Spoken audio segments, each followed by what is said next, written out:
Okay, so we got the tractor moved. That was not fun. We had it started in first gear to get it to move and in reverse.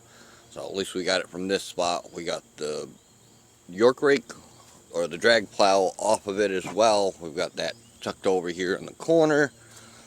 So she's sitting over there. So that's a good thing. We got that all apart. I couldn't get the bolt out yet for the drain plug on this, so I've got to heat this and hopefully that will come out. Hopefully. But we were able to get the tractor in the garage, so that was a good thing. So now she's in here.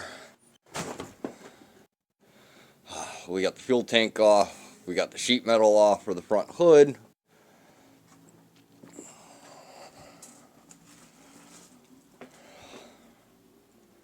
So next thing we need to take off is the radiator, the intake boot.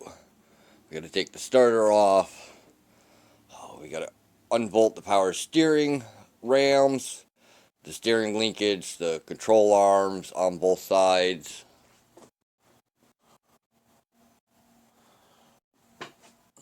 See, the power steering lines have to come off. We got to take the hydraulic pump off for the rear of the tractor. That has to come off. The temperature gauge, the oil gauge, lines have to come out. We got to take the battery out, take the battery tray out to get to the bolts on the top of the transmission to be able to split the tractor in half.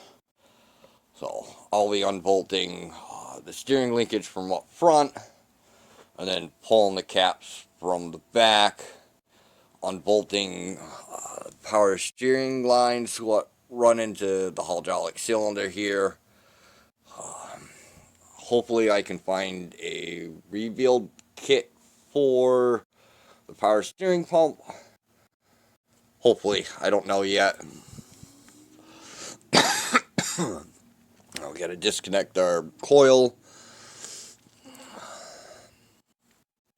I got to get a speedometer cable for this because it didn't come with it because it's already broke. It's sitting in here, so that's what's left of it. Because I don't have the gauge for up top, so I'm going to order that gauge as well. We're going to order a new radiator. We might do a valve adjustment on this as well after we put it all back together, just to try to get the timing better. But this radiator is pretty much shot.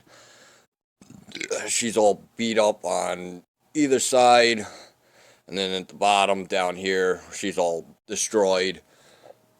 And I'm constantly putting water in it and antifreeze in the wintertime because she just leaks all the time. Like, it's had a patch down here that somebody did before me. We're going to clean the front brackets up for the bucket control arms up here to make these a little bit better, because now I can get into them.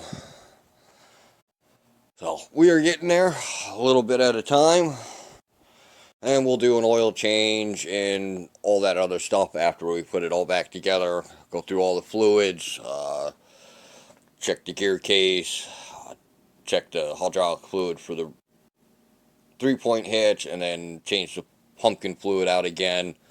I mean, it all takes the same fluid besides the oil. That's like straight 30, but it's going to be winter time, so I've got to put straight 20 in it for the winter. Check the steering box, see how that's doing on fluid and stuff. I think I've got to adjust the fork for first gear. I think the bushings are starting to go in it because she doesn't want to go in the first all the time. Or she'll go in the first, won't stay in the first. So when you go to scoop a load of dirt, it'll pop right out of first. Or you let up the clutch, it will just pop out while you're driving. Soon we'll get back on the car. I've just been busy with work because I had to go back to work. So we are getting there a little bit at a time. Hopefully the next video, this thing will be in half and we can put the new clutch in and check the flywheel to see if that needs to be machined down, or I can just sand it. I'm just hoping it doesn't have any cracks or stress marks in it. I won't know until I get the tractor pulled apart. I was looking at how to do the rear main seal in this. I'm not looking forward to doing that. If the rear main seal is actually leaking on this, I'm not sure if it's the case what's leaking into it or the rear main seal. I won't know until I actually have the tractor split in half for that part. So that should be it for right now. I'll catch you on the next one. Oh, and we got the new camera in, so we're trying to figure out how this new camera works. So everything looks a little off for the footage. It's because I don't have the camera adjusted yet. I am still screwing around with the new camera. So that's what I'll be using while I'm tearing the tractor apart. Woohoo! At least the new camera came in. Yay!